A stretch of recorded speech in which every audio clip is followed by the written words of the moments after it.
Entonces este hombre le dice, bueno, pues permítame usted entonces pagarle los estudios a su hijo. Yo quiero pagarle una carrera y quiero que su hijo algún día pues saque una carrera y tenga unos estudios en la vida. El padre sí aceptó. Y cuenta la historia de que este niño fue a la escuela, se graduó, fue a la universidad y hoy en día todos lo conocemos como el doctor Fleming. El doctor o el inventor o el creador de la penicilina.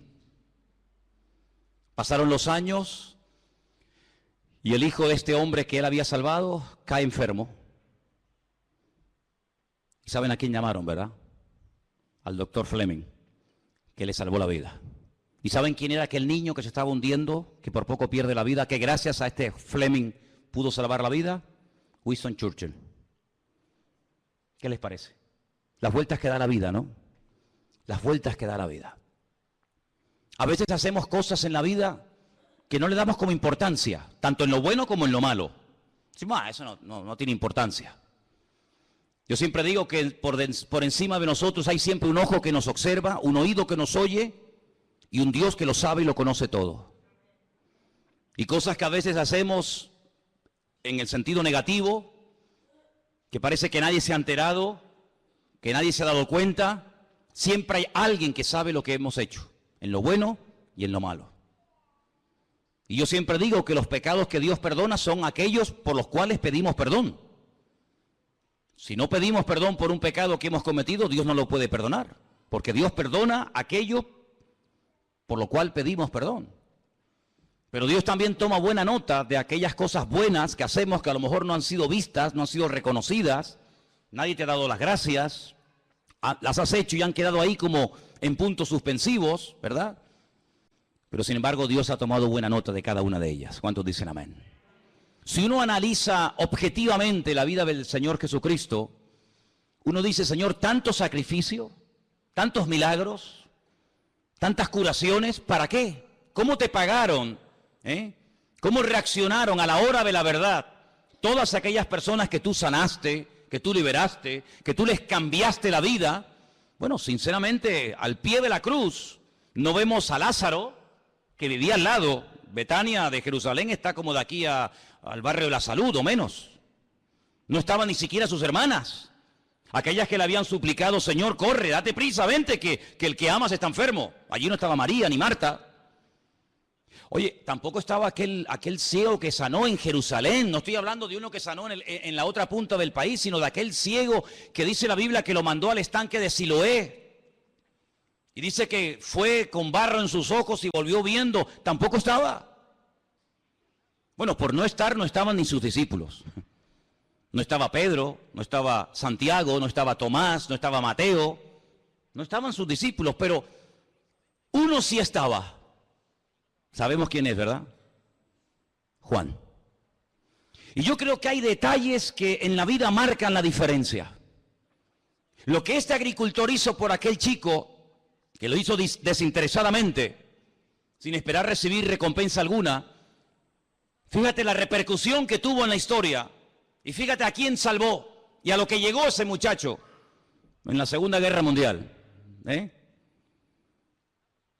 Y yo creo que en el sentido espiritual hay miles de detalles que podemos hacer a lo largo de nuestra vida, que Dios toma buena nota de ellos, y cuando llega el momento, el Señor, que toma siempre buena nota de nuestras acciones, pero más que de nuestras acciones, de la actitud con la que hacemos las acciones. Porque podemos hacer muchas cosas, ¿verdad, hermanos? Pero ¿por qué las hacemos? ¿Cómo las hacemos? ¿Con qué actitud las hacemos? ¿Con qué actitud hemos ofrendado? ¿Con qué actitud hemos predicado? ¿Con qué actitud hemos hecho aquella obra? ¿Con qué actitud? Eso es lo que cuenta delante del Señor. Pues yo creo sinceramente que por el hecho de haber estado Juan al pie de la cruz, expuesto a que también le echaran mano y lo crucificaran a él, yo creo que el Señor lo recompensó, ¿sabes? No tengo un versículo que puedo utilizarlo como aval de lo que estoy diciendo, pero creo sinceramente que a veces hay detalles en la vida que hacemos para el Señor. Porque todo lo que hacemos en la vida, dice la Biblia, que tenemos que hacerlo no solamente en el nombre del Señor, sino para el Señor. ¿Cuántos dicen amén? No para ser visto, ni aplaudido, ni reconocido, sino para el Señor. Yo creo que por el hecho de haber estado Juan allí también, como no, jugándose la vida, allí al pie de la cruz, el Señor lo recompensó dándole la revelación más grande que jamás ningún ser humano ha tenido acerca de él. Y me refiero al último libro de la Biblia, el libro del Apocalipsis. Todos los discípulos murieron como mártires, salvo Juan y Judas, que se ahorcó. Todos los demás tuvieron muertes terribles, terribles. Pero Juan murió de muerte natural. Juan murió con casi 100 años de edad. Lo dije en una ocasión y lo quiero volver a repetir esta tarde. Si Juan, supongamos, para redondear las cifras, supongamos que fue llamado por el Señor para convertirse en uno de sus discípulos, más o menos, pone tú, 30 años. Si muere a los 100, este hombre ha estado 70 años de su vida sirviendo a Cristo. 70 años de su vida dando el callo de su vida, predicando de Él, de su palabra, de lo que vio, de lo que aprendió, de lo que experimentó. Él fue uno de los que subió al monte de la transfiguración, ¿os acordáis? Él vio a Elías, él vio a Moisés, él escuchó aquella conversación allí en el monte Tabor, y allí los vio hablando, ¿verdad?, de cómo sería su venida, su partida. Él vio cosas tremendas y él tuvo durante años, durante muchos años, él tuvo el privilegio de tener en su casa nada más y nada menos que a la madre de nuestro Señor Jesucristo. A Miriam o a María. ¿Cuántas preguntas le habrá hecho Juan a María, verdad? ¿Cuántas conversaciones alrededor de una mesa?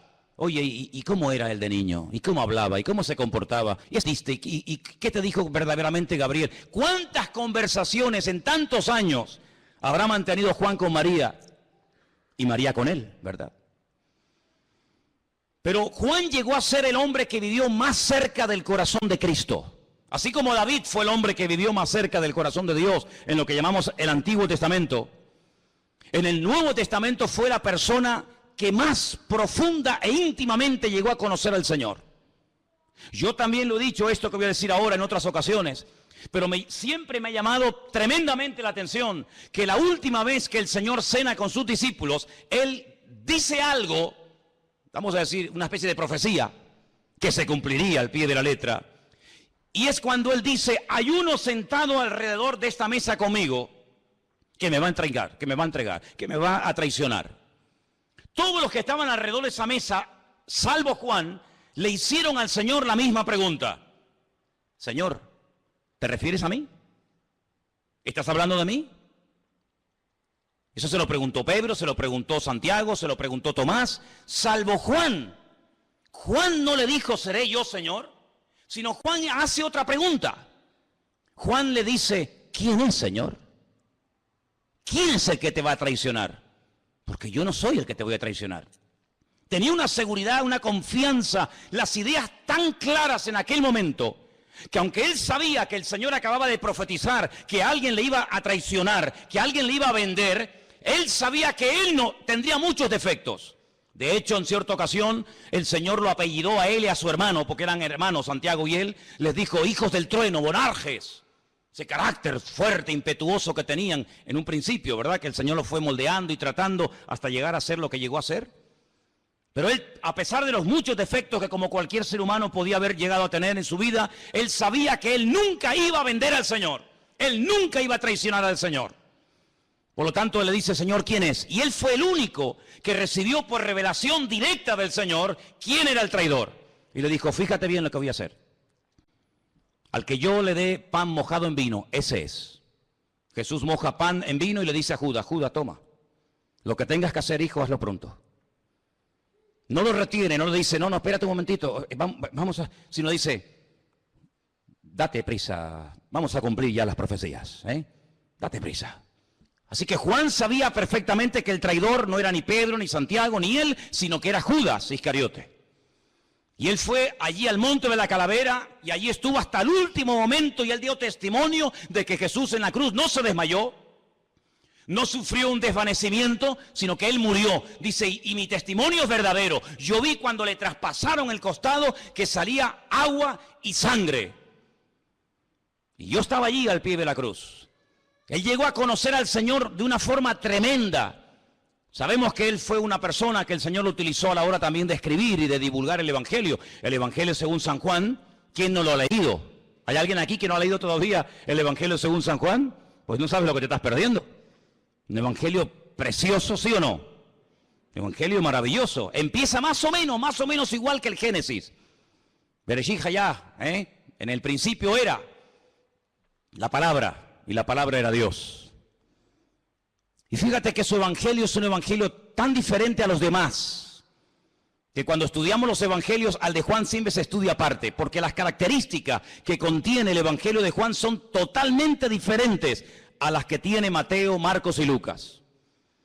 Él escoge 7 milagros, como también nos ha enseñado en otra ocasión. Él escoge a propósito 7 milagros que no los llama milagros, sino los llama señales.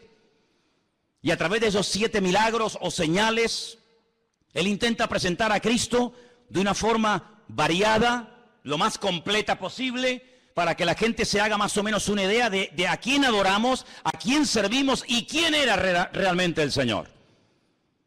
Y yo les enseñé una vez un número que yo no sé si ustedes lo recuerdan. 245-66911. ¿Sois capaces de aprender ese número? Facilito, ¿no? 245-66911. A ver. Ya está. El teléfono de Juan. En esos 7 capítulos, el 2, el 4, el 5, el 6, hay 2 en el 6, 6, 9, 11... encuentras esos 7 señales o milagros que él escoge a propósito para presentar a Cristo como si estuviéramos en esta tarde grabando el culto con 7 cámaras diferentes. Una en la izquierda, otra a la derecha, una atrás, una adelante, una arriba, una en diagonal. Cuando terminara la reunión, cuando terminara el culto, si pudiéramos ver en una pantalla todo lo que esas 7 cámaras grabaron, todas grabaron la verdad, todas grabaron el culto, pero desde diferente ángulo. Con una veríamos a unas personas, con otra veríamos a otros hermanos, con otra veríamos una perspectiva diferente a la otra, pero todas grabaron la verdad. Eso es lo que hace Juan. Él comienza su evangelio diciendo que el primer milagro de Cristo, y curiosamente el único que dice cuál fue el primer milagro de Cristo es Juan. Dice que convirtió agua en vino, pero no en un vino cualquiera, sino en un vino de calidad. Luego Él es el Señor de la calidad. ¿Cuántos dicen amén? No hace las cosas de cualquier manera, sino las hace las cosas con categoría, con excelencia. Convirtió el agua en buen vino. Es un milagro profético. Hay muchos tipos de milagros en la Biblia. Este es un milagro profético, porque la Biblia dice que es lo que será, lo mismo que fue. Llegará un momento en el que a la iglesia le faltará el vino. Llegará un momento en el que al pueblo de Dios le falte, ¿verdad? Ese gozo, esa alegría, ese júbilo, esa renovación, y el Señor viene casi en el último momento a renovar lo que el diablo ha querido deteriorar y romper, pero Él viene a restaurar todo, y hasta que no restaure todo, Él no viene. ¿Cuántos dicen amén? Y vemos cómo el Señor sana a distancia. No hace falta que el enfermo esté aquí, cerquita, que se deje tocar, que se deje ministrar. No hace falta, no hace falta. Señor, tengo un criado que está enfermo. Bueno, vamos, no hace falta. Di la palabra. Pues venga, va, tu criado está sano. Y cuando llega, la palabra llegó antes que él. Luego el Señor es el Señor del espacio, de la calidad, del espacio, pero también del tiempo. ¿Cuánto tiempo llevas aquí? 38 años. Venga, levántate, toma tu lecho y anda. Y hace en segundos lo que 38 años de espera absurda y ridícula en el estanque de Bethesda no hicieron. Señor de la calidad, de la cantidad, del espacio, del tiempo. En el capítulo 6 multiplica los panes y los peces, el Señor de la cantidad, camina por encima de las aguas, el Señor que domina la naturaleza. Vamos al capítulo 9, lo vemos sacando a Lázaro de la tumba, el Señor de la vida, del ciego, y finalmente en el capítulo 11 resucitando a Lázaro. Es decir, que es el evangelista que mejor y más ampliamente presenta al Señor. Y uno dice, después de haber estado 70 años sirviendo al Señor, después de haber estado predicando el Evangelio 70 años, ¿queda algo todavía por decir de Cristo? ¿Queda algo por descubrir del Señor? Por supuesto, no te quepa la menor duda. Si hay alguien entre nosotros en esta tarde que piensa que por mucho tiempo que lleves en la iglesia, por mucho tiempo que lleves convertido, ya lo sabes todo, te equivocas. Aún estamos en pañales. Todavía hay mucho camino por recorrer, hay mucha revelación por recibir, hay mucho conocimiento por adquirir, y todavía no conocemos ni la 10ª parte de lo que Él es y de lo que Él es capaz de hacer por nosotros. ¿Cuántos dicen amén? Aún faltaba el Apocalipsis, amigo. Ay, amigo. Si te quedas sorprendido con los 7 señales o milagros de San Juan, cuando te vas al Apocalipsis, ahí te pierdes. Allí dice, Dios mío, qué grande tú eres. Por ejemplo, en el capítulo 1 hemos leído esta tarde que el Señor se presenta y le dice, por ejemplo, en el versículo, vamos a leer si queréis a partir del versículo 4. Juan escribe un mensaje a 7 iglesias que están en Asia Menor. Y lo primero que les dice es del que era, o del que es, del que era y del que ha de venir. Y aquí hay un juego de palabras que no se aprecia en español, pero él juega con el verbo ser. Jajobé, Bejayá, Beyabó. Hay un juego de palabras con el verbo ser. Si era, es que es, y si es que será. En hebreo no existe el verbo ser en presente. No existe el verbo ser. Hay 2 verbos en hebreo que no existen. El presente del verbo ser y el verbo tener. No existe verbo tener en hebreo. No se puede decir yo tengo, utilizando una forma verbal, presente, pasado y futuro, sino que se emplean letras para convertir esas letras en pasado, en presente, en futuro o en algo temporal, porque lo que yo tengo es algo transitorio. ¿Qué tienes tú? Un coche, mañana te lo pueden quitar o robar. ¿Qué tienes tú? Una casa, mañana se puede quemar. Luego, el tener es algo tan absurdo, sin embargo, nos apropiamos de lo que creemos que somos y de lo que creemos que tenemos, y ni somos ni tenemos, porque el único que es y el único que tiene es el Rey de Reyes y el Señor de los Señores. No hay nadie más que Él. Pero cuando Él se presenta en el libro del Apocalipsis, dice, es que yo era. Y hay un momento en su ministerio que Él dice, yo era antes de Abraham, y le dicen, pero si tú no tienes ni 40 años, ¿cómo que tú eres antes que Abraham? Claro, ¿con quién te crees que caminaba y hablaba Abraham? ¿Quién te crees que se presentó en la casa de Abraham y le dijo, el año que viene vas a ser padre y tu mujer va a dar a luz? ¿Quién te crees que fue a decírselo? ¿Quién te crees que fue? Adoní, mi señor.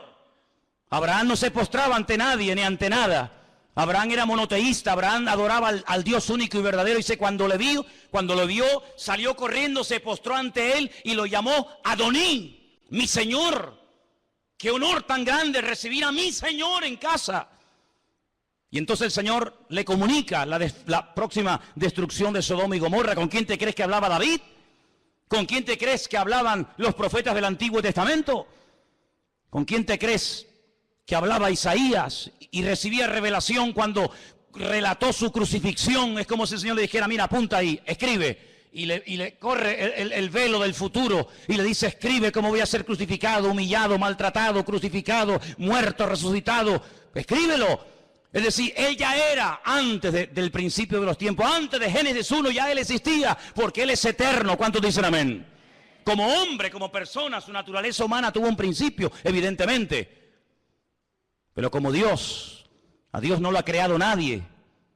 En el principio era el Verbo y el Verbo era Dios. Por lo tanto, Él es eterno. En el principio creó Dios los cielos y la tierra, pero ¿quién creó? Dios o Jesucristo. ¿Quién fue? Uno u otro, Él mismo. Elohim, el único nombre de Dios que está en plural. El único nombre que está en plural. La traducción literal sería dioses. En el principio los dioses crearon los cielos y la tierra. Y decimos, ¿cómo que los dioses? ¿Cuántos hay? Hay uno, pero ese Dios es plural. Ese Dios se manifiesta a veces como padre, a veces se presenta como hijo, claro. Pero no hay ningún problema en ello, que yo soy padre, ahora mismo yo soy padre y al mismo tiempo soy hijo. No tengo que desdoblarme, no tengo que dejar mi naturaleza de padre para convertirme en hijo o dejar de ser hijo. No, soy al mismo tiempo padre, hijo, marido, pastor, amigo, lo que tú quieras. Y Él se presenta a veces como hijo, a veces se presenta como Dios. No hay ningún problema en ello, no hay ningún problema. Además, si Dios no pudiera humanarse, si el Señor no pudiera encarnarse, entonces no es todopoderoso. Está limitado, quiero pero no puedo. Pero Dios puede hacer lo que quiera porque Él es el Dios todopoderoso. Arriba en el cielo y abajo en la tierra. No hay ninguna limitación para Él. ¿Cuántos dicen amén? Por lo tanto, amados hermanos, cuando Juan comienza a recibir aquella revelación, se da cuenta de que aquel que estuvo con ellos durante 3 años caminando, multiplicando los panes y los peces, caminando por encima de las aguas, era Dios en carne y hueso. Y por eso al final del ministerio dice que todos se postran y lo adoran. Nunca lo habían hecho, pero ese día sí, lo adoraron. Y después de haberle adorado, volvieron a Jerusalén con gran gozo, dice la palabra, ¿verdad? La pregunta es, ¿tú tienes claro quién era Él? Porque hay algunos que no sé, ¿tienes claro quién era Jesucristo? Un gran sanador, un gran médico, un gran orador. Pero aparte de eso, ¿quién era verdaderamente el Señor? Era Emmanuel, era Dios con nosotros. Se metió en un frasco, se limitó, claro, en espacio y en tiempo, como todos los seres humanos. Pero por encima de eso, nunca perdió su capacidad es divina. Es más, cuando un día viene una persona que no se habían visto teóricamente nunca en la vida, Jesús dice, chicos, escúcheme bien, mira, ahí viene un verdadero israelita. Y Natanael le dice, Señor, pero si tú a mí nunca me has visto, si no nos conocemos, dice que no, yo te vi a ti el otro día cuando estaba debajo de la higuera. Y Natanael dice, Señor, dice, no te sorprendas por esto no es más que el principio. A partir de ahora vas a ver ángeles que suben y bajan, suben y bajan, suben y bajan sobre la vida del Hijo del Hombre. Por lo tanto, no te sorprendas, ¿te das cuenta? Así que, amados hermanos, lo vemos a Él, sí, limitado en espacio y en tiempo, pero lo vemos a Él que Él no es controlado por nada ni por nadie. Él es capaz de hacer milagros creativos, de crear de la nada cosas que no existen, de multiplicar los panes y los peces, de caminar por encima de las aguas. Él es capaz de resucitar muertos que hace más de 72 horas que están ya muertos y pudriéndose en un cementerio. No hay problema en ello. Y lo tiene que llamar por nombre, porque si solamente hubiera dicho ven fuera, sale todo el cementerio fuera. Él tiene todo el poder y tiene toda la autoridad. No hay nada que lo limite, absolutamente nada. Él es capaz de bajar al infierno y decir al diablo, dame las llaves, fuera, se acabó. Aquí el que manda, el que controla, el que abre y el que cierra soy yo. Él es el Dios Todopoderoso. ¿Cuántos dicen amén? Pero aparte de eso, en el libro del Apocalipsis aparecen títulos que Él recibe. Y por ejemplo, mira este, versículo 5, Jesucristo, el testigo fiel. ¿Sabéis que la palabra testigo y mártir es la misma? El mártir, el fiel, el primogénito de los muertos, el soberano de los reyes de la tierra, al que nos amó, nos lavó de nuestros pecados con su sangre. Bendito sea Dios. Qué maravilloso saber que hay un perdón para los pecados, que el ser humano puede recibir perdón, puede recibir alivio, puede recibir paz a través de la sangre de Jesucristo. Y dicho sea de paso, solamente la sangre de Cristo puede limpiar nuestros pecados. No hay nada que pueda perdonar los pecados, de limpiar nuestra alma más que la sangre de Jesucristo. No hay nada. Todos aquellos animales que se mataban en el Antiguo Testamento eran símbolo, tipo de a ese sacrificio perfecto que Él haría cuando Él viniera.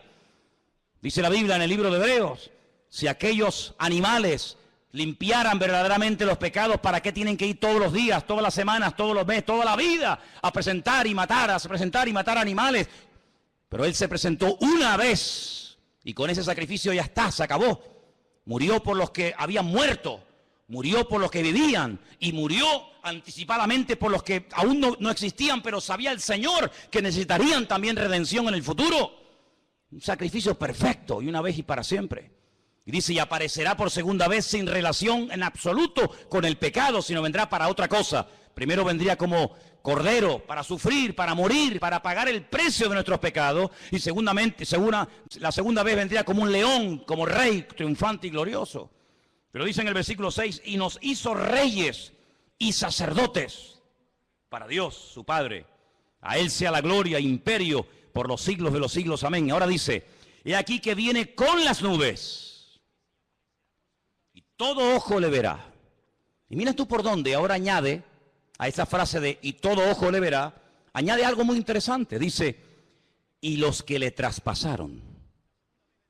Aquellos que le clavaron aquellos clavos en sus manos y en sus pies, cuando Él venga, ellos también le verán. Es interesante, ¿no? Es interesante.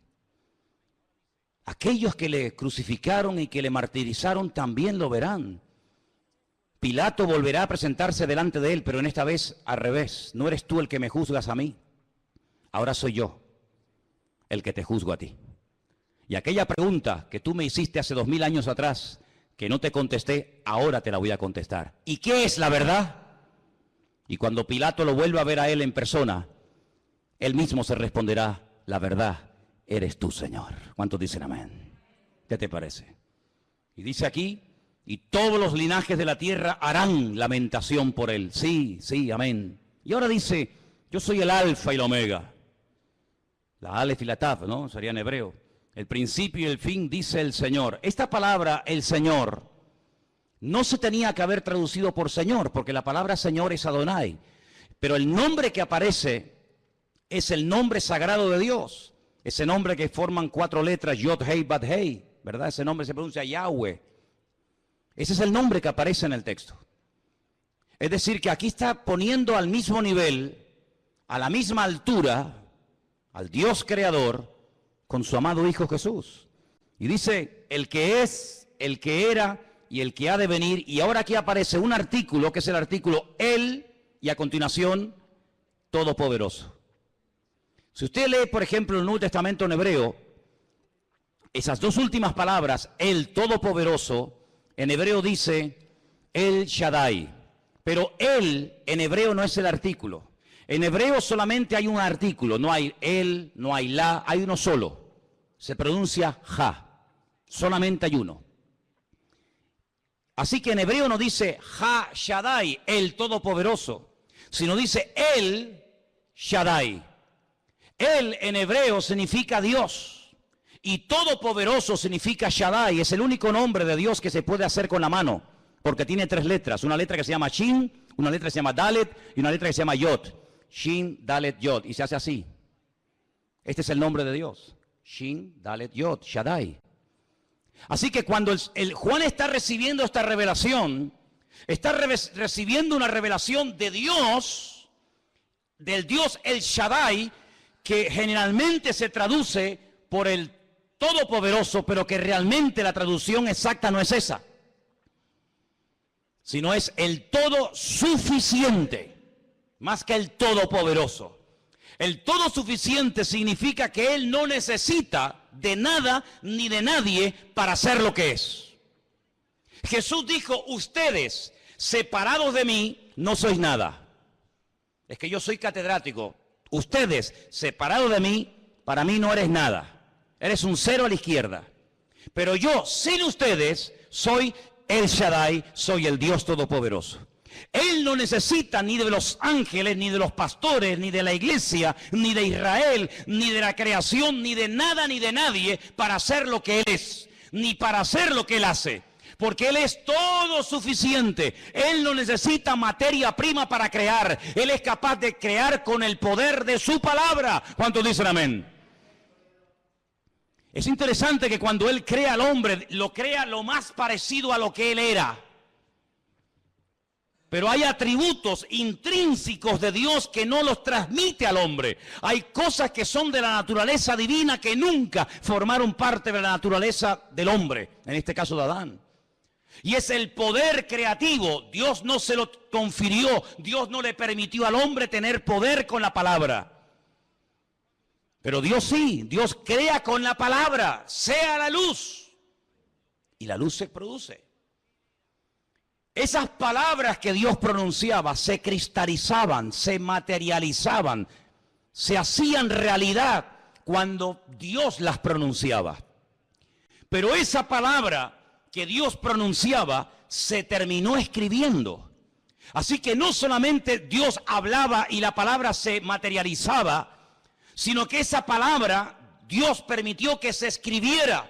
Y nosotros tenemos en nuestras Biblias docenas, cientos, miles de conversaciones, de expresiones, de palabras que Dios proclamó, pero que ahora las tenemos por escrito. Es decir, si la palabra cuando salía de los labios de Dios tenía y tiene poder, amén, no mengua el poder de Dios porque esa palabra ahora se ha escrito y se ha llevado a una imprenta y se ha puesto en papel y tinta. Contiene exactamente el mismo poder que tenía y tendrá siempre.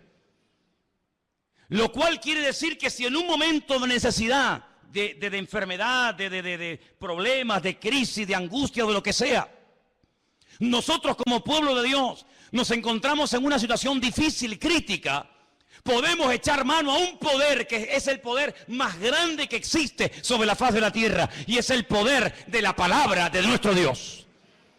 Jesús nos da un ejemplo cuando Él se va al desierto voluntariamente y está allí 40 días permitiéndole al diablo tentarlo.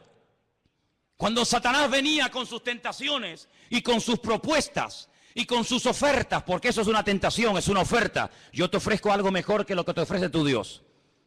Tú hazme caso a mí, que lo mío es lo verdadero y lo bueno, lo que Él te ha dicho no le hagas caso. Eso es una tentación, es una oferta, Es llevarle la contraria a Dios. Dios, ¿qué te ha dicho? Blanco, no, eso no es el negro. ¿Qué te ha dicho? Negro, no, es el blanco. ¿Qué te ha dicho? Por la izquierda, no, es por la derecha. Luego, el Señor se expone voluntariamente a decir, Venga, atácame. Venga, tiéntame. ¿Con qué me quieres tentar? Fíjate, la primera tentación que le lanza, sabiendo de quién se trata, jamás el diablo nos tentaría a nosotros con ese tipo de tentación, porque él sabe que para mí no es una tentación poder convertir piedras en pan. ¿O usted tiene poder para convertir piedras en pan? Si tuviéramos poder para convertir piedras en pan, el horno del pan se va al garete. ¿Para qué voy a la panadería a comprar pan? Si yo digo, a ver, tráeme un par de piedras. A ver, oramos panes. ¿Qué quieren? ¿De barra? ¿Baguette? ¿Cómo la quieren? ¿Redondita? Para nosotros no es una tentación, pero para él sí lo era. Porque el diablo, que no es tonto, sabía que el Señor tenía hambre. Sabía que el poder de la palabra de Dios tiene poder creativo, porque ya lo hizo en el pasado. Y como en él no hay sombra de variación, si él fue capaz de crear con el poder de su palabra, ahora lo puede volver a hacer. Por eso, convierte las piedras en pan y demuestra de esa manera que tú eres quien dices que eres.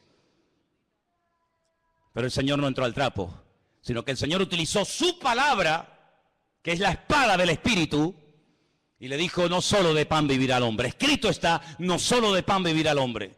Y os dais cuenta de que el Señor Jesucristo no peleó cuerpo a cuerpo con el diablo. El Señor Jesucristo no entró en discusiones porque tú dijiste, porque yo te dije. No, sino echa mano del poder más grande delegado en este mundo, que es el poder de la palabra de Dios. Luego, lo que tú llevas en tu mano, en tu bolso, en la guantera de tu coche, lo que tú tienes encima en este momento es dinamita, mi hermano. Es un poder impresionante que el diablo lo conoce y lo sabe más que tú. Por eso lo que tenemos que hacer a partir de ahora, cuando vengan tentaciones, cuando vengan dificultades, búscate el versículo clave, claro, que no te venga el diablo con una tentación y le responde diciendo, Jesús lloró. No, porque eso no pega ni con cola, hijo. ¿Me entiendes? Sino tienes que conocer la palabra y echar mano del tesoro de tu corazón. Decir, un momento, amigo, que hay un texto que viene ahora de perla, y entonces sacas el texto idóneo y rácata, le pegas al diablo y lo desbarata. ¿Por qué? Porque el poder de la palabra está en ella. ¿Cuántos dicen amén? Qué tremendo, ¿no? Qué tremendo. No me ha dado poder creativo a mi palabra, pero como su palabra mora en mí, cuando su palabra sale de mí como instrumento, tiene el mismo efecto y la misma repercusión en el mundo natural y en el mundo espiritual que en la época del Señor, que en la época del Antiguo Testamento, porque su palabra no ha cambiado. El cielo y la tierra pasarán, pero su palabra siempre permanecerá. Apláudale fuerte al Señor en esta tarde, hermano. La palabra de Dios tiene poder, aleluya. Es la espada del doble filo. La espada de doble filo. ¿Con qué le cortó la cabeza Goliat o David a Goliat? ¿Con qué se la cortó? Con la espada. Lo hirió con la piedra, pero lo mató con la espada. Hay gente que sabe tirar piedras. A veces no saben a quién apuntan, al que se ponga por delante. Pero si tiras piedras contra el enemigo, recuerda después utilizar la espada del Espíritu, porque la piedra era para tumbarlo, pero la espada era para rematarlo. Y eso es muy importante, que en la vida cristiana no dejes cabos sueltos. No digas, ay, ya no voy a fumar más. Señor, soy libre, pero tienes el cartón de Winston ahí dentro de la mesa noche. Le has pegado una pedrada, te sientes fuerte, estás eufórico, hoy estás subidito de fe, vas por la vida sacando las plumas del pavo real y sales del culto que me voy a comer. Sí, pero allí tienes en el cartón lo tienes allí en la mesa noche, y llega un día, un bajón, te critican, te sale mal el negocio, no te salieron las cosas como tú esperabas, y entonces dices, bueno, total, una vez el Señor sabe, y ahí lo tienes. ¿Por qué? Porque hay que utilizar la espada y rematar la faena. Y nunca mejor dicho. ¿Cuántos dicen amén? Ahora fíjate qué interesante. El Todopoderoso. Ese Dios todopoderoso, todo suficiente, que no necesita de nada ni de nadie, se humilla y se rebaja de tal manera que llega a pedir oración a los que él creía que eran los más espirituales del grupo. Pedro, Jacobo, Juan, ¿podéis orar por mí esta noche? ¿Nosotros por ti? Sí, porque hoy, en esta noche, en este momento, mi alma está triste hasta la muerte. ¡Qué humildad del Señor! ¡Qué humildad de pedir oración!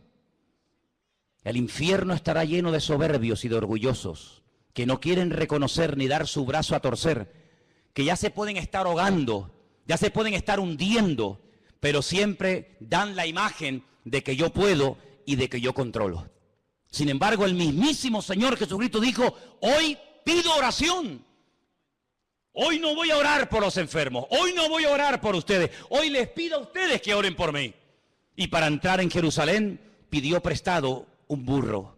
Y para poder celebrar el pan y el vino, la Pascua, tuvo que pedir una casa prestada. ¿Y cuántas veces el Señor, hermano, como humano, 100% que era, abre su corazón y a veces hasta le tiene que pedir a una mujer, cosa que en aquel tiempo era algo terrible, y encima samaritana, decirle, me das un poco de agua, porque dice que venía cansado del camino, porque venía desde Jerusalén subiendo hacia Galilea. Y la mujer se le queda sorprendida diciendo, ¿quién tú? Tú, judío, hombre, varón, a mí, samaritana, pedirme un vaso de agua, cuando primero hombres y mujeres no se hablan nunca, ni en público ni en privado. Segundo, soy samaritana, tú eres judío. Sabes que entre nosotros hay un pique que no nos podemos ver en pintura, ni nosotros a ustedes, ni ustedes a nosotros. ¿Cómo me pides a mí un vaso de agua? Y el Señor, en vez de entrar en esa polémica absurda y ridícula, le dice, es que yo te estoy pidiendo a ti un vaso de agua. Pero si tú supieras quién te lo está pidiendo, tú a él le pedirías agua viva. Y ahí comienza una conversación que todos conocemos, que fue una conversación tremendamente interesante, donde al final termina el Señor descubriendo su corazón, pero de una manera tan maravillosa que le dice, vete y tráeme a tu marido, que quiero hablar también con él. Y le dice, Señor, es que no tengo marido. Bien has dicho, mujer, porque ya llevas 5, No sé si es que te los comes, si los pones en la picadora y los trituras, yo no sé lo que haces con ellos, pero ya has tenido 5, 5, Y el que ahora tienes tampoco es tu marido. Eres una ladrona que va saltando de cama en cama, robándole los hombres a las mujeres casadas. Por eso te vienes a las 3 de la tarde, al pleno sol del día, para que las mujeres no te vean. Pero yo estoy aquí esperándote. Pero yo no he venido para condenarte. Yo he venido para darte vida y para darte vida en abundancia. Qué tremendo, hermanos. Ese Dios todopoderoso se rebaja y nos pide a nosotros, los seres humanos, que estemos con Él una noche orando por Él, que le demos un vaso de agua, que le abramos la puerta de nuestra casa para poder celebrar la Pascua y tantos detalles. La cuestión está en que en este libro del Apocalipsis, Juan nos va a presentar al Señor de una forma tan impresionante que no hay en toda la Biblia, desde el Génesis hasta el Apocalipsis, no hay un libro, juntándolos todos, que te aporte tanta revelación, tanta sabiduría, tantas cosas interesantes de su naturaleza y de su carácter, como en el libro del Apocalipsis. Fíjate que, por ejemplo, si seguimos leyendo en el versículo 9, Juan estaba en la isla de Patmos no de vacaciones, no estaba haciendo turismo, sino que estaba allí desterrado, dice, por causa de la palabra, estaba en Patmos por el testimonio de Jesucristo, pero él no estaba en una actitud de queja, él no estaba en una actitud de lamento, él no estaba despotricando contra todo. Fíjate tú, con casi 100 años de edad, mira la que se me ha venido encima. No, sino él está en el Espíritu, en el día del Señor. Como tenemos que estar todos y cada uno de nosotros, en el Espíritu, conectados con Él. Y como estaba bien, estaba alineado con el Señor, oyó la voz del Señor. Hay gente que dice, es que yo no oigo a Dios. Claro, pues si estás en la carne todo el día. Si estás en la carne. Si es que apenas oras, apenas te congregas, apenas sabes algo de la Biblia. ¿Cómo te va a hablar Dios a ti? Es que aunque te hable no te enteras, porque estás en otra frecuencia. Pero mira cómo a este le hablaba y oía. Mira cómo a este le habla y sabe que es el Señor. ¿Por qué? Porque estaba en el Espíritu. No estaba despistado y mira que tenía motivos para quejarse, para lamentarse. No, él estaba en línea con el Señor y el Señor le habla. Y entonces el Señor le dice, yo soy el alfa, el omega, el primero, el último. Y le dice, escribe en un libro lo que ves, envíalo a las iglesias que están en Asia. Y ahí menciona las famosas 7 iglesias del Apocalipsis. Pero en el verso 12 dice, y me volví. Luego el Señor le estaba hablando detrás y él se tuvo que volver. No hay momentos en la vida, ¿no crees que puede haber momentos en nuestra vida, en nuestra relación con el Señor, en el que a lo mejor vamos demasiado rápido y lo hemos dejado a Él atrás? Porque vas a ver más adelante, si lees en el capítulo 3, que hay una iglesia que empezó el culto. Empezó el culto como nosotros esta tarde, cantando, alabando a Dios, un mensaje, una predicación, tal vez un testimonio, yo qué sé. Y dice la Biblia que el Señor se presenta a esa iglesia y está llamando a la puerta y dice, oye, que si alguno oye mi voz y abre la puerta, entraré a Él, cenaré con Él y Él conmigo. Y si habían dejado al Señor fuera y había comenzado la reunión y la iglesia no se había dado cuenta de que el Señor estaba fuera, mi pregunta es, ¿a quién le estaban cantando entonces? Luego existe la posibilidad de estar cantándole al aire. Existe la posibilidad de haber perdido la gloria, la presencia del Señor por el camino y no haberse ni dado cuenta. Porque no es el primero ni el último caso de personas que incluso iban a la guerra creyendo que Dios iba con ellos. Y ya yo hacía mucho tiempo que no estaba con ellos. ¿O qué te crees? ¿Que Dios está contigo porque lees la Biblia y vienes aquí? No, es mucho más serio que eso. Anoche pecando con Dalila. Y mañana enfrentarme a los filisteos, pero ¿tú de qué vas? ¿Tú te crees que esto es posible? Y el Espíritu del Señor se apartó de él y él no se había dado cuenta. Increíble. Por eso hay momentos que hay que pararse y decir, oye, estoy haciendo las cosas decentemente y con orden. Estoy obedeciendo al Señor. Porque el Señor me está hablando, pero la voz la oigo allá atrás. No me está hablando delante, luego Él va adelante y yo le sigo, sino que me está hablando y me tengo que dar la vuelta y decir, uy, pues si el Señor está allí. ¿No tuvo que volver un día su madre y su padre, José y María, a Jerusalén porque lo habían perdido? ¿Sí o no? Si no, es que perdieron al niño. No, yo creo que el niño no se perdió. Yo creo que los padres eran los que estaban perdidos. Porque el niño estaba donde tenía que estar. En la casa de mi padre, en los negocios de mi padre, es donde yo tengo que estar. Se volvió. Y entonces cuando se volvió para ver la voz, esto es muy interesante, porque las voces no se ven, las voces se oyen. Pero ocurre exactamente lo mismo que en el monte Sinaí. Cada vez que hay una revelación espectacular de la gloria del Señor, los sonidos se ven, no se oyen, se ven. Dice que ellos vieron en el monte Sinaí, ellos vieron el sonido de la trompeta. Y no es un fallo de traducción. Porque volvemos otra vez al Apocalipsis y dice, me volví para ver la voz. Es interesante notar, ¿no? ¿Qué nivel, qué dimensión de revelación hay que se puede incluso ver hasta el sonido? Porque el sonido se puede ver, pero no con el ojo humano. Pero en ese nivel de relación sí se puede ver. Y dice que vuelto vi 7 candeleros de oro. Esto es muy interesante porque ahora vamos a ver la explicación. En medio de los 7 candeleros, a uno semejante al Hijo del Hombre, vestido de una ropa que le llegaba hasta los pies, ceñido por el pecho, con un cinto de oro. En su cabeza y sus cabellos eran blancos como la lana, como blanca lana, como la nieve. Sus ojos como llama de fuego, sus pies semejantes al bronce bruñido, refulgente como en un horno, y su voz como estruendo de muchas aguas. Esto está muy bien. La descripción del Señor que se le está presentando en Patmos es impresionante. Nunca Juan lo había visto así. Nunca lo había visto así. Lo había visto desfigurado, lo había visto comiendo, lo había visto predicando, lo había visto echando fuera demonios, lo había visto sanando enfermos, lo había visto caminar por encima de las aguas, lo había visto de muchas formas, pero nunca lo había visto de esta forma, nunca. Entonces un nivel superior de comunión con el Señor. Pero antes de verlo a Él, antes de describir con esta exactitud como Salomón describe a la amada, o la amada describe al amado en el libro del Cantar de los Cantares, que lo describe con una exactitud, y cómo lo describe también porque lo conocía. ¿Y cómo sabía cómo eran sus piernas, sus pechos, sus ojos, sus orejas, sus pies, su cabello? Pues porque lo conocía. Porque es imposible poder describir a un hombre o a una mujer con esa perfección si tú no tienes ese nivel de intimidad, ese nivel de comunión. Pero mira cómo ella lo describe perfectamente. Dice, ¿habéis visto a mi amado? A mi amado, ¿de tu amado? ¿Y quién es tu amado? Dice, mi amado en un grupo de 10.000 destaca por encima de los demás y dice, porque mi amado es, y comienza a describirlo con una perfección tremenda. Pero ¿cómo lo conoce también? Amigo, Porque cuando uno tiene comunión con el Señor, uno descubre el corazón de Dios, sabes cómo habla, cómo se mueve, qué le gusta, qué no le gusta, igual que en un matrimonio. Pero antes de verlo así y de describirlo, lo que ves son 7 candeleros. A mí me hace gracia cuando hay gente que dice, no, yo no he dejado de leer la Biblia, yo no he dejado de orar en casa, pero yo no me congrego. Entonces, ¿tú qué te estás inventando una Biblia a tu manera? ¿Un cristianismo paralelo?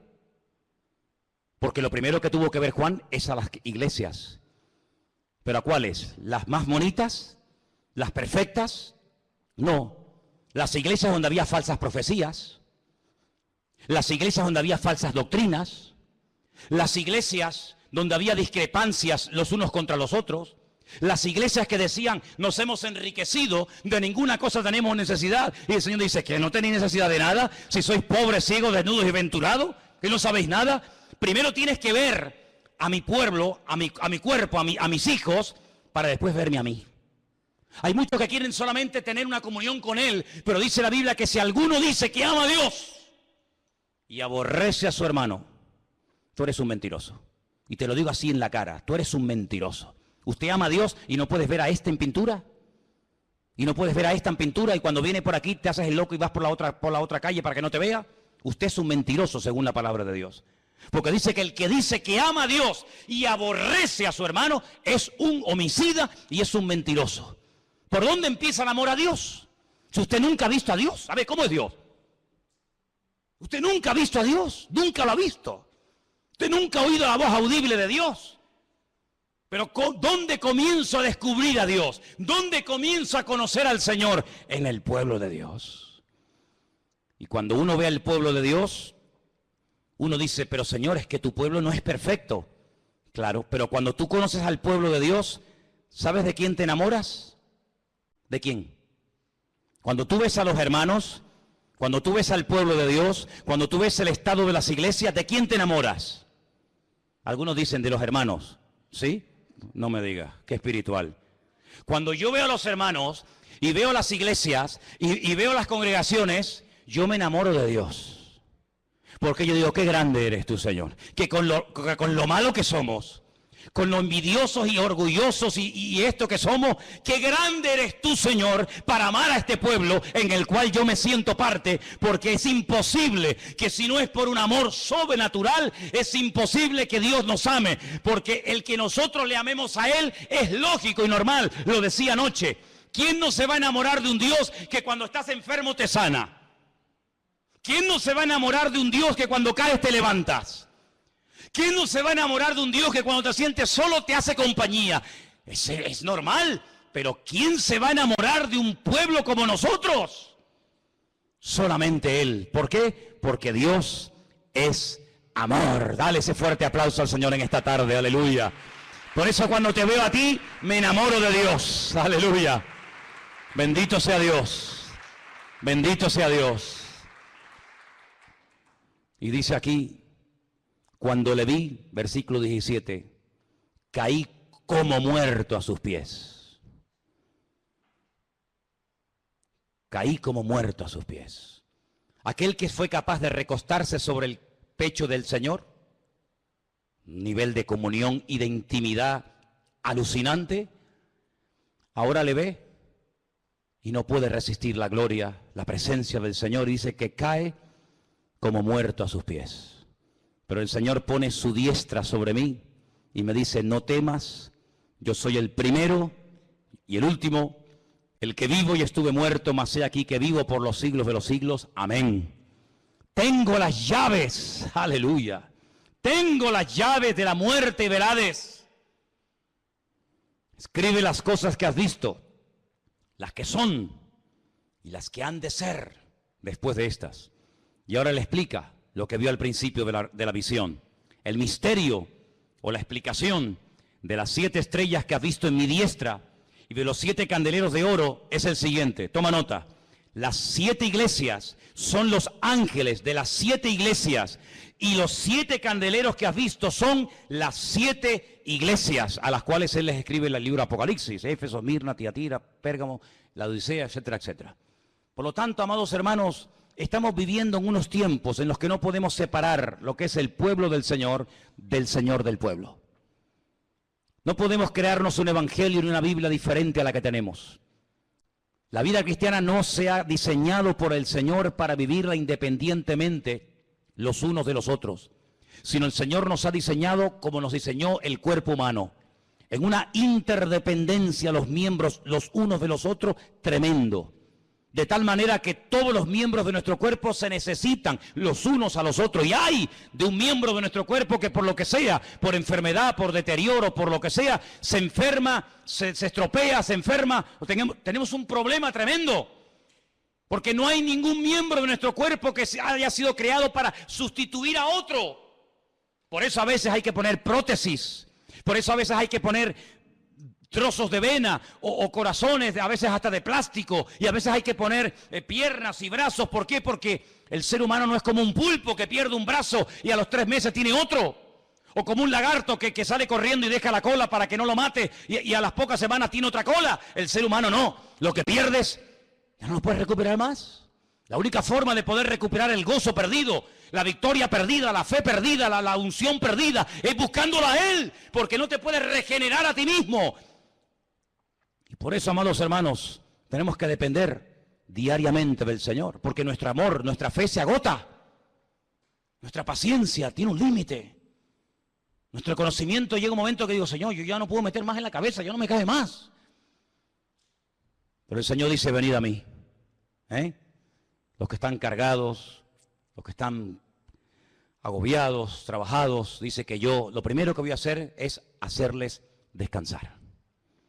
Y creo que en estos tiempos tenemos que aprender a descansar ¿en qué? En Dios.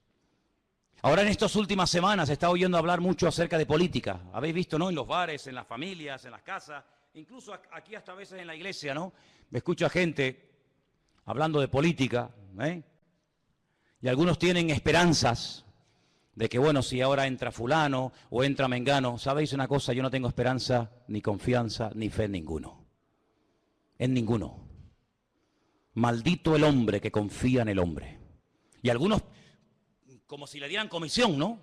Algunos hablan como dicen, bueno, pero a ti te dan comisión por lo que estás diciendo.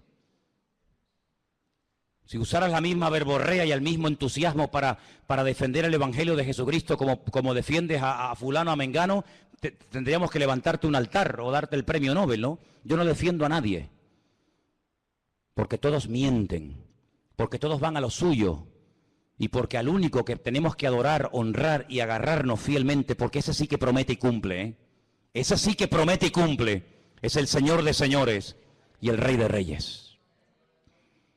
Y tenemos que partir de la base que la historia, quien la controla no es tú ni yo. La historia, las naciones, los pueblos, quien quita, quien pone, es el Eterno, el Señor. ¿Quién puso a Faraón en Egipto? Dime. Puso un faraón bueno y allí se iban todos. Y puso un faraón malo, ¿sí o no? Y hay momentos que hay que ir a Egipto y momentos que hay que salir de Egipto. Amigo, ¿quién levantó a Nabucodonosor? ¿Quién levantó a las autoridades del pasado, del presente y del futuro? ¿Quién es el que quita, el que pone, el que cierra y el que abra? ¿Quién? Dios. Dios es el que quita y el que pone. Y nuestra obligación, hermanos, es orar para que la voluntad de Dios se haga. Y si tiene que entrar fulano, o salir mengano, o entrar este, o entrar el otro, a mí me da igual.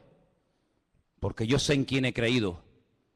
Y yo sé que a veces, para que el pueblo de Dios se acerque más al Señor, se tienen que poner las cosas difíciles. Tenemos la tendencia, los cristianos europeos, tenemos la tendencia, las iglesias de Europa, de esta parte del mundo, de orar para que no vengan cosas malas, de orar para que no venga persecución, de orar para que todo vaya mejor, de orar para que entre el mejor, el más no sé qué. No me digas.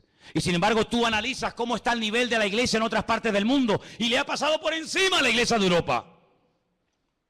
Países donde hay guerras, persecuciones, matanzas, crucifixiones, hermanos degollados.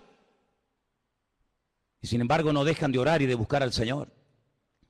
He estado en lugares donde no hay la libertad que tenemos aquí, bueno, la supuesta libertad que tenemos aquí. Y sin embargo he visto un nivel de fe y de crecimiento y de madurez mucho más elevado que el que tenemos aquí con toda la famosa democracia y con todas las historias. Por lo tanto, amados hermanos, al que tenemos que buscar es al Señor. Buscarlo a Él, que se haga la voluntad de Dios. Y si Dios tiene que levantar a un Nerón, que lo ponga el Señor. Y si Dios tiene que quitarlo, pues que lo quite. Y si Dios tiene que levantar a un Ciro, como levantó en el Antiguo Testamento a un rey pagano, para financiar la obra de Dios, pues que lo levante. Así que, amados hermanos, pongamos la confianza en el Cristo resucitado, porque Él no está muerto, Él está vivo. No pongas la confianza en la pensión, no ponga la confianza en sus ahorros, pon la confianza en Dios. Porque muchos en este país pusieron su confianza en sus ahorros, en su plan de pensión, y mira cómo están, gritando, desesperados por las calles, pidiéndole al hombre que le devuelva lo que el hombre le quitó. Pero lo que Dios te da, nadie te lo puede quitar. Mira la jubilación de Juan, mira la jubilación de nuestro hermano Juan, 100 añitos, 100 años, solito en la isla de Patmos, pero teniendo las revelaciones más espectaculares que ni Daniel, ni Jeremías, ni nadie en la Biblia tuvo las revelaciones que él tuvo. ¿Por qué? Porque estaba en el Espíritu en el día del Señor. Así que quiero que en esta tarde oremos, cierres tus ojos un momentito y le pidas al Señor que en estos tiempos difíciles y raros y extraños de cambios o de posibles cambios,